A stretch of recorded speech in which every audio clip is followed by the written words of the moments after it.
یہ کم سے کم ناول کو 100 سال کی زندگی اور اس نے بخش دی ہے۔ تو ہم آتے ہیں اس کہانی کی طرف، جوزے ارکیدو۔ جوزے ارکیدو سے یہ کہانی سٹارٹ ہوتی ہے، جس کو ارسلہ سے محبت ہو جاتی ہے، اور ارسلہ کو توہم پرستی آ لیتی ہے کہ اگر ہم آپس میں مل گئے تو ہماری جو اولاد ہوگی اس کی شاید پوچھ ہو یا کسی اور قسم کے مخلوق کو۔ اسے ہم کہتے ہیں میجیکل ریئلزم۔ کہانی کو اس بنیاد کے اوپر لے کے چلتا ہے۔ آپ یقین کریں گے کہ میں آپ کو ایک چیز بتانا شاید بھول گیا ہوں کہ مارکیز جو تھے ایک دن سفر پہ جا رہے تھے۔ یہ کہانی وہ کہتا ہے کہ میرے اندر تقریباً کچھ نہ کہوں تو شاید وہ کہتا ہے 9 سال یا 15 سال کہتا ہے، اس اتنے عرصے سے میرے اندر پنپ رہی تھی۔ تو ایک دن وہ جا رہے ہوتے ہیں اپنی فیملی کو لے کے ٹرپ کے اوپر، تو ایک موڑ کے اوپر جا کے ان کو خیال آتا ہے کہ کہانی شروع کہاں سے کرنی ہے، کیسے کرنی ہے۔ مارکیز کو لے لیں آپ، اسے سارا ماگو کو لے لیں اور ہان پامو کو لے لیں۔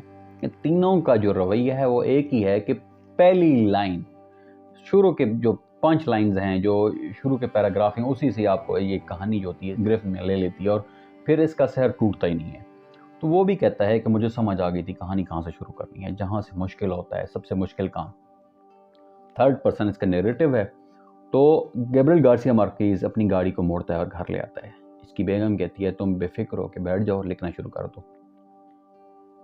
9 ماہ، کہتا ہے کہ 9 ماہ میں شاید کہانی لکھ لوں۔ یہ وہی عرصہ ہے جس عرصے میں ہم لوگ شاید اپنا کسی بھی کوئی بھی شخص اولاد کے لیے اپنا وقت مقرر کرتا ہے۔ یہ شاید مارکیز کا بیٹا ہے، تنہائی کے 100 سال۔ تو مارکیز کہتا ہے کہ 9 مہینے، لیکن اس کو اس میں 15 ماہ لگ گئے۔ کتنا مشکل حالات میں اس کی بیوی نے گزارا کیا ہے یا جو کچھ بھی ہے۔ تو اس کی محبت بھی تو دیکھیے کہ آخری دنوں میں مارکیز کہتا ہے اپنی بیوی سے، جب اس کی یادداشت کھو چکی تھی، کہتا ہے کہ اپنے ساتھ بیٹھے شخص کو کہتا ہے، کیونکہ اس کو کچھ خیال نہیں تھا کون ہے، کہتا ہے کہ مجھے کچھ خبر نہیں ہے کہ تم کون ہو، مجھے تمہارا نام بھی یاد نہیں پڑ رہا، لیکن مجھے اتنا یاد ہے کہ مجھے تم سے محبت تھی۔ تو یہ ہے مارکیز بھائی، یہ ہے تنہائی کے 100 سال۔ اب میں آپ کو فورس نہیں کر رہا، لیکن آپ کو دعوت دے رہا ہوں، آپ ایک دفعہ لے کے رکھ لیں۔ میں نے تو اکثر یہی کہتا ہوں کہ تنہائی کے 100 سال، سرخ میرا نام اور اندھے لوگ، 4تھا ناول ہے بہاؤ تارڑ صاحب کا۔ ان کو سرانے رکھا کریں۔ جن لوگوں کو کہانیوں سے محبت ہے، جو لوگ کہانیوں میں رہنا چاہتے ہیں، جو اپنے کرداروں کو مضبوطی دینا چاہتے ہیں، یہ ناول کسی بھی قسم کی آفاقی کتاب سے میں کہتا ہوں اسے کم نہیں ہے۔ بہت بڑا ناول ہے، بہت ہی بڑا ناول ہے۔ پھر یہ کہانی چل نکلتی ہے ارسلہ جوزے ارکیدو سے۔ پھر ارکیدو سیکنڈ پیدا ہوتا ہے، اور ارکیدو سیکنڈ کے جو کیس ہے وہ آپ دیکھ رکھ سکتے ہیں خود کے۔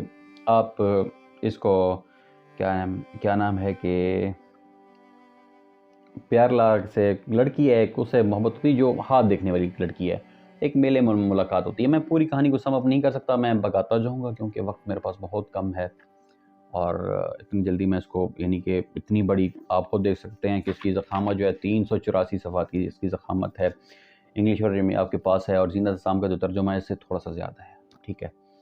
تو کہانی جو ہے وہ لڑکی ایک ہاتھ دیکھنے والی، اس سے اس کو محبت ہو جاتی ہے، پھر ان کی جو محبت ہے اسے ایک یعنی کہ ارسلہ سے، پھر ان کی آپس میں محبت سے شادی میں تبدیل ہو جاتی ہے، پھر کہانی چل نکلتی ہے۔ اس طرح یہ خاندان بڑھتا ہے۔ اگر آپ کو سب سے پہلے یہ کہانی کا مطالعہ کرنا ہے تو اس کے فرنٹ پیج کے اوپر ہی آپ دیکھیں گے، پہلے پیج کے اوپر ہی ایک شجرہ لگا ہوا ہے، اس کے پہلے پیج کے اوپر ہی ایک شجرہ لگا ہوا ہے اس پورے خاندان کا۔ اس کو آپ تھوڑا سا غور سے پڑھ لیں گے، پھر یہ کہانی انٹرسٹنگ ہے، آپ کو بور نہیں ہونے دے گی، آپ یقین کریں گے کہ میجیکل ریئلزم۔ کہانیاں کیا ہیں؟ انتظار حسین نے کسی انٹرویو میں کہا تھا کہ میں نے کہانیاں جو ہیں وہ لکھنی اپنی نانی سے سیکھی ہے۔ تو لوگوں نے اس کا مذاق اڑایا تھا کہ یار یہ کیسا بندہ ہے کہ یہ کہانیاں تو لکھنا اپنی نانی سے سیکھ رہا ہے۔ لیکن جب مارکیز نے یہی بات کہی تو لوگوں کا عقل آ گئی کہ نہیں یار، یہ تو ایسا کہا جا سکتا ہے، ایسی تو باتیں ہو سکتی ہیں۔ تو بالکل مارکیز بھی اسی طرح کہتا ہے کہ اس کو جو کہانیاں تھیں وہ اپنی نانی سے اس نے سیکھا تھا۔ تنہائی کے 100 سال فکشن ہاؤس نے چھاپا ہے، یہ جو میرے ہاتھ میں کتاب ہے یہ فکشن ہاؤس نے چھاپی ہے، اور بہت قیمتی اور بہت مہنگی مل رہی ہو، مارکیٹ میں شارٹ بھی نہیں ہے، آپ کو بہت آسانی سے مل جائے گی۔ فکشن، اور اس کے 3 تقریباً قسم کی برانچز ہیں جو دے رہی ہیں. کراچی میں بھی ہیں، حیدرآباد بھی ہے، اور آئی تھنک یہ لاہور میں بھی ہے. ہاں، مین برانچ کی لاہور ہی ہے. تو یہ ناول ہے تنہائی کے 100 سال. ایک دفعہ آپ ضرور دیکھیں کہانی کی بنیاد کیا ہوتی ہے، کریکٹر جاندار کیسے ہوتے ہیں، اور میجیکل ریئلزم کیا ہے. ہمارے ہاں افسانوں میں عجیب قسم کی جو چیزیں ہیں وہ انٹرپٹ کر کے لوگ سمجھتے ہیں کہ یہ میجیکل ریئلزم ہے، لیکن نہیں. آپ واقعی اگر کسی میجیکل ریئلزم بورخیز جس طرح ہے، یا وہاں رفو ہے، اس طرح کی چیزوں کو دیکھنا چاہتے ہیں تو آپ مارکیز کو بھی دیکھیں ضرور. اور یہ آپ یقین کریں کافکا کا بھلا ہو کہ اس نے میٹامورفوسس لکھی اور اس کے بعد ہمیں یہ ناول نصیب ہوا. بہت شکریہ، آپ سلامت رہیں. اور میں سید خیال مہدی آپ لوگوں سے ریکویسٹ ہے، جو میرے دوست ہیں، میرے محبت کرنے والے ہیں، وہ بھی اس چینل کو ضرور سبسکرائب کر دیں.